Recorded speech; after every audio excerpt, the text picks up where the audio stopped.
Le monsieur en image est un quadragénaire. Souriant et bien portant, il n'a pas l'air, mais c'est un handicapé moteur. Faisant partie du GICANDIC, une association qui lutte pour l'insertion de la personne handicapée au sein de la société camerounaise, ce dernier égrène le chapelet des difficultés que rencontrent les personnes à mobilité réduite. Au niveau national, nous allons dire, surtout au niveau, parce que la lutte permanente, c'est sortir la personne handicapée de la précarité, de la mendicité, de la dépendance. Il lance également un appel au pouvoir public et les invite à frapper le poing sur la table. Il est donc urgent de permettre aux personnes handicapées d'accéder aux enseignements professionnels gratuitement, c'est-à-dire l'exemption des droits universitaires. Célébré le 3 décembre dernier et placé sous le thème « Unis dans l'action » pour sauver et réaliser les objectifs de développement durable pour, avec et par les personnes handicapées. La Journée mondiale des handicapés était l'occasion pour les personnes à mobilité réduite de faire entendre leur voix.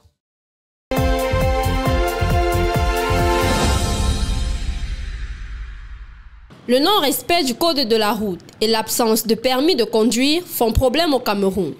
À cet effet, les associations et syndicats multiplient les séminaires de formation afin d'éduquer les conducteurs de mototaxi au respect des règles sur la voie publique.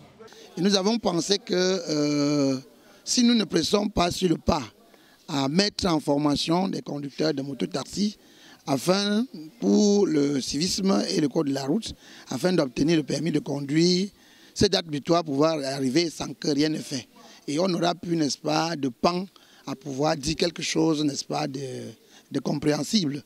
Raison pour laquelle nous avons initié cette séminaire de formation que vous avez vu et que les mototaximens sont en train de suivre et qu'en fin de cela, qu'ils obtiennent un permis de conduire. Autrefois ignorants du code de la route, ces derniers saluent cette initiative de recyclage qui est d'une importance capitale. Pour le séminaire, je vois vraiment que c'est capital. Même à ceux qui vraiment peut-être ne savaient pas la valeur, prendre goût.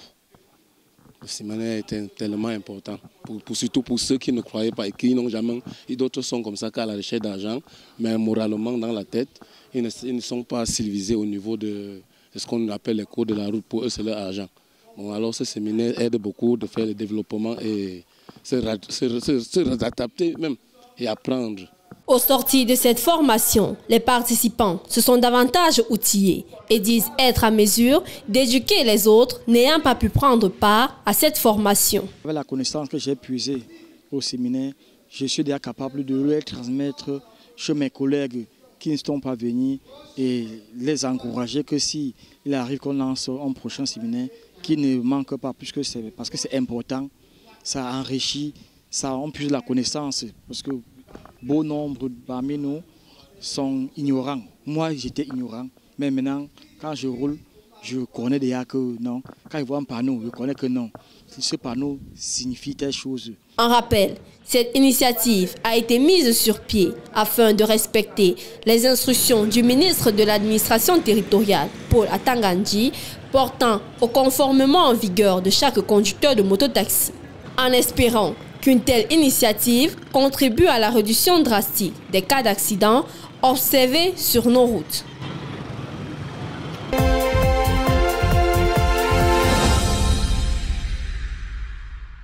Douala va abriter dès ce jeudi la 8e édition du Balama. Marché artistique et culturel, l'édition 2023 va s'atteler jusqu'à ce dimanche sur le thème « L'art au-delà des comptoirs ».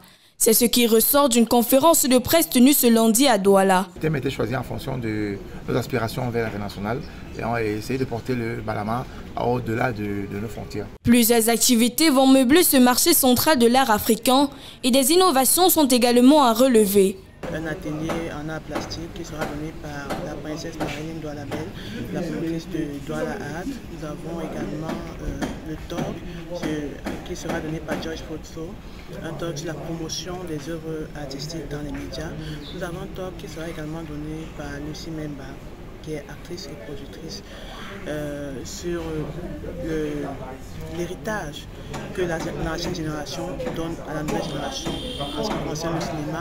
Et nous avons également un atelier qui est très important également, qui est celui du théâtre, qui sera donné par M.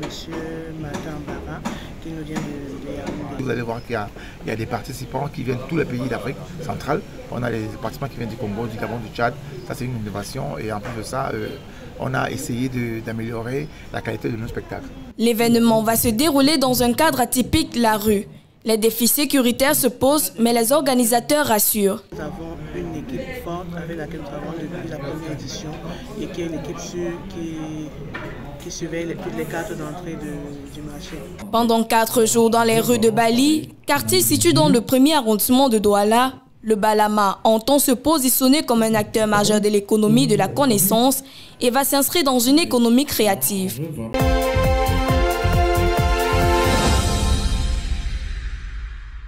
Les épargnants de cette coopérative, déguisés en apporteurs de facilités de financement aux porteurs de projets, avaient tous espoir qu'au bout de 2 semaines, le temps d'analyser les dossiers, ils auraient des financements à taux d'intérêt presque nuls. Mais c'était sans compter que ces expatriés venus de l'Afrique de l'Ouest n'étaient pas des enfants de cœur. Le temps d'un battement de paupières, l'équipe constituée de 3 personnes et conduite par un certain Ben Mustafa a fondu dans la nature avec dans les mallettes de centaines de millions de francs CFA collectés en quelques semaines. Les épargnants et le personnel sont sans voix. Moi, je suis employé. On m'a pris, j'étais moi à Yaoundé. On m'a pris que viens au travail. Je suis venu travailler. On me dit que c'est une entreprise qui finance les gens. Lorsque je viens, je commence à travailler. Après, on dit que ok, c'est une coopérative. La coopérative, là, tu donnes 5 000 francs inscription. Dès que tu t'inscris à 5 000 francs, tu payes 3%. On dit que droit d'assurance, sinistre et quoi là, frais d'études de dossier, 3%. Donc si tu viens, tu prends. Si tu viens, tu vois, c'est ça ici là. Si tu viens, tu prends 200 000, parce que c'est l'exemple qu'on avait. Moi, j'étais employé. Si tu viens, tu prends 200 000, tu payes tes 5 000 francs inscription. Après, tu donnes. Voici les flyers ici, là, qu'on nous a partagés. Tu viens, tu donnes 3% de 200 000 francs pour les frais d'études de dossier. On vient, on fait les enquêtes chez toi. Lorsqu'on fait les enquêtes maintenant, on t'appelle. On te dit, aucun dossier n'a été rejeté. Moi, j'étais mon employé. Aucun dossier n'a été rejeté. On disait à tout le monde que venez, votre argent est déjà prêt, mais il vous faut la valiseur. Il vous faut la valiseur.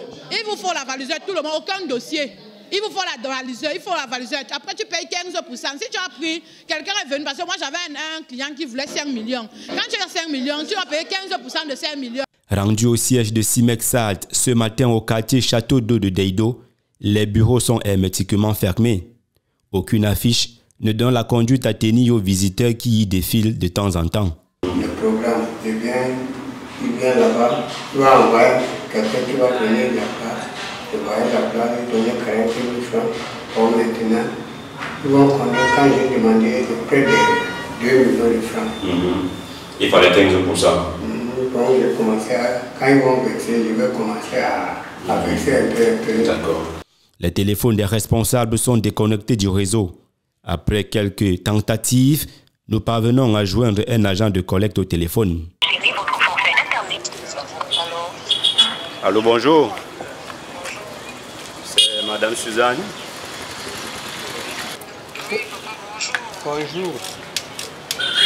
Je suis dans votre bureau.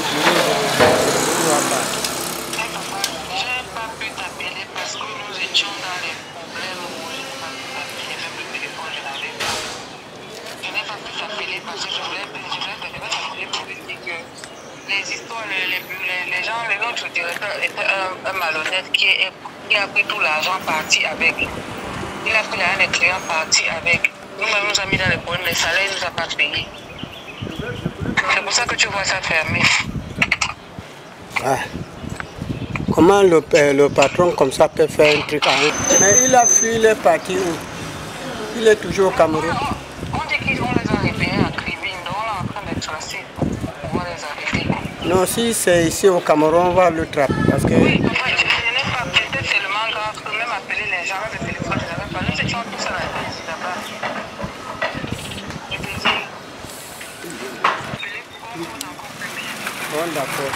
Une certaine Suzanne, dans sa cachette, confirme la mauvaise nouvelle à son client, un retraité de l'armée qu'elle a appâté quelques jours plus tôt. L'officier de réserve lui aurait remis une somme de 40 000 francs CFA comme son apport personnel. Il espérait au bout de 2 semaines obtenir un financement de 2 millions de francs CFA. Il est venu quand il m'a dit il faut que je fasse vite l'argent là. Comme lui, de nombreux Camerounais ont succombé au charme d'un modèle économique alléchant aux nombreux avantages comme jamais vu sur le continent. Obtenir un financement sans garantie jusqu'à hauteur de 25 millions de francs CFA paraissait encore réaliste au bout de 2 semaines avec Simet Saad. Ils ont commencé une campagne, ils sont installés là il y a de cela quelques jours. Ils ont commencé à faire des campagnes, bon, tellement il y avait beaucoup d'avantages.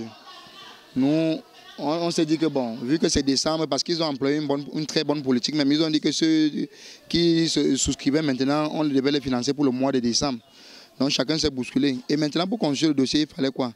Il fallait donner 2% du montant demandé et 3% 1% pour assurance, ça faisait 3% et les frais d'inscription.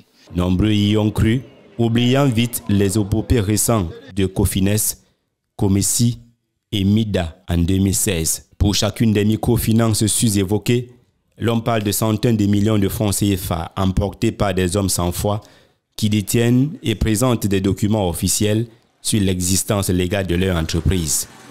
Pour le cas du cabinet Simet Saad qui vient de faire des victimes à Douala, l'on soupçonne des complicités camerounaises. La police judiciaire qui a ouvert une enquête du fait de nombreuses plaintes nous permettra de savoir davantage sur ce dossier et éventuellement de mettre la main sur ces individus qui courent toujours dans la nature.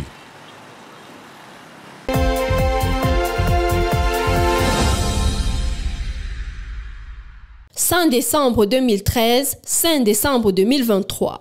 10 ans après la mort de Nelson Mandela, premier président noir d'Afrique du Sud. L'homme au courage inégalé et héros du combat contre la ségrégation raciale.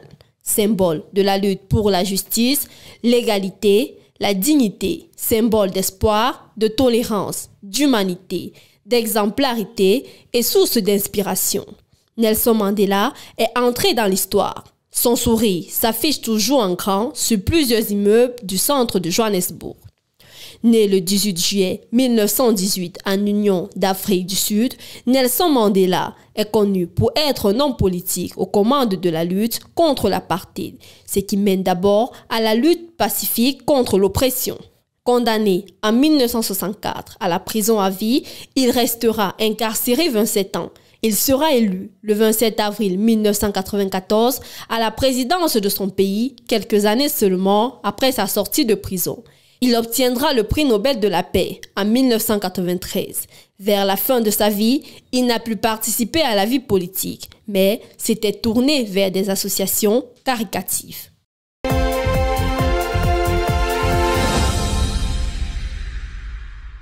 Après avoir fait le tour de plusieurs pays africains à l'effet de rencontrer ses pairs, le général Brice Clotaire Oligui Nguema est annoncé au Cameroun ce mercredi 6 décembre 2023. Le président de la transition gabonaise, quelques 2 mois après sa prise de pouvoir, entend finalement séjourner à Yaoundé. Une visite officielle confirmée dans la partie gabonaise par voie de communiqué du Haut Commissariat des Gabonais au Cameroun. À Yaoundé, les regards sont tournés vers la présidence de la République. Le palais d'Etoudi, qui avait condamné le putsch, selon certaines indiscrétions, aura imposé un protocole vestimentaire au chef de l'État gabonais. En effet, pour ne pas se contredire dans sa démarche, Yaoundé aura invité le général Brice Clotaire Oligui Nguema à déposer son treillis pour arborer un costume 3 pièces digne d'un chef d'État. Une information lui confirmée, encore moins infirmée jusqu'ici. Pour ce qui est du reste, le président de la transition gabonaise devra s'entretenir avec son homologue camerounais Paul Biya avant de rencontrer ses compatriotes un après-midi au Hilton Hotel. À rappel, dénonçant les faits de corruption, de malversation financière et de mauvaise gouvernance, le général Brice Clotaire Oligui Nguema, alors directeur de la garde présidentielle, a fait un putsch, débarquant du pouvoir Ali Bongo Ondimba le 30 août 2023 sous le label du Comité pour la transition et la restauration des institutions.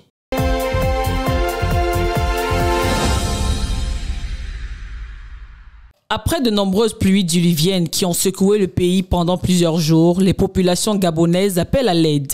Fort longtemps, on appelle que venez, on cherche seulement les caniveaux. On cherche qu'on fait les caniveaux. Si les caniveaux, si l'eau passe bien, l'eau ne peut plus rentrer dans les maisons. Mais quand on appelle le secours à l'État, l'État a oublié le PK6. Nous on appelle le secours, venez nous mettre les caniveaux. Il n'y a que les caniveaux qu'un homme veut. Que vous nous faites les caniveaux, le reste des choses, nous-mêmes, on va oublier. On a longtemps été inondés. Mais en 2017, j'étais révoltée. Je suis partie, j'ai fait une pétition et j'ai écrit au ministère des TP. Je suis allée là-bas, comme ils ont les engins, pour qu'ils nous viennent en aide, ne fût-ce que pour ouvrir le canal. Personne n'a appelé. Le Premier ministre, chef du gouvernement de transition, Raymond Dongsima, a convié plusieurs membres du gouvernement à une réunion d'urgence le 28 novembre dernier, appelant ces derniers à apporter des réponses pertinentes et opportunes afin de mettre un terme de façon définitive à ces inondations qui mettent en mal les populations. De tels phénomènes sont déjà récurrents sur le continent. On a souvenance que 2 mois de pluie incessante avaient entraîné des inondations qui ont fait 6000 morts et des centaines de milliers de déplacés, notamment au Burundi, au Kenya, en Tanzanie, en Ouganda et au Soudan du Sud. D'où la concrétisation très attendue du Fonds de compensation des pertes et dommages climatiques dans les pays vulnérables, thématique qui est actuellement soulevée par les pays africains présents lors de la COP28 qui se tient actuellement à Dubaï.